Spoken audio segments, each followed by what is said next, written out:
We are so pleased to be joined now by Alina Hernandez, a longtime journalist in South Florida, who is now the managing editor online for Newsmax.com.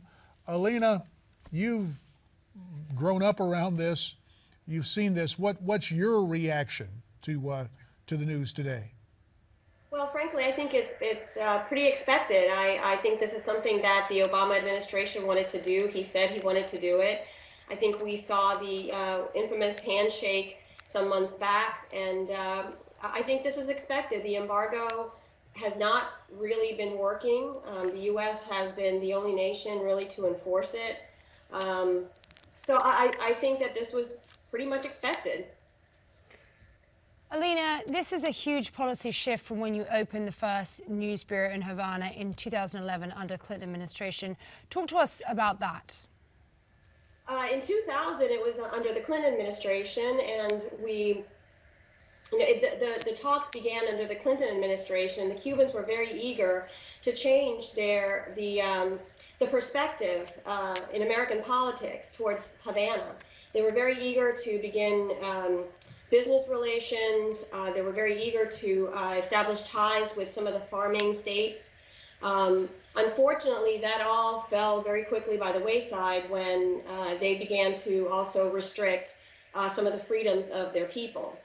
And I think that that's going to be crucial for Obama to make sure that while he opens up some of the business aspects to the island and some of the humanitarian efforts to the island, that the administration doesn't get hoodwinked, to put it lightly, by a regime that has really not granted its people very many freedoms.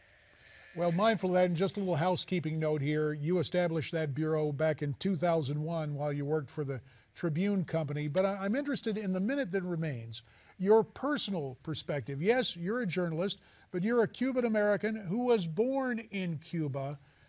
With the change coming now, and you still mention the concern about the people of Cuba not enjoying freedoms, what do you expect to see happen in the wake of this historic shift?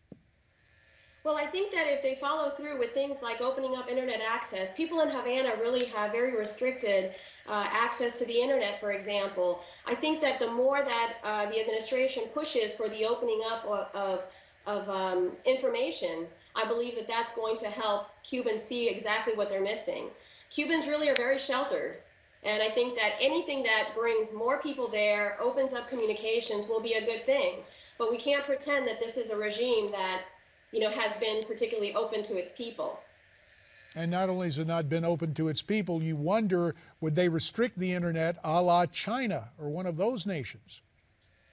That's correct. But according to what I'm seeing, there are agreements that are going to be discussed about providing much more access, freer media, more accessibility to information from outside, the internet, providing more telecommunications on the island, all of those things. I mean, I think that there's a huge business interest, and I think that once, if we can get those kinds of things established, I believe that the Cubans will take it from there. Cubans are very aware that they are behind the world on information, on technology, on many things, and they hunger for it.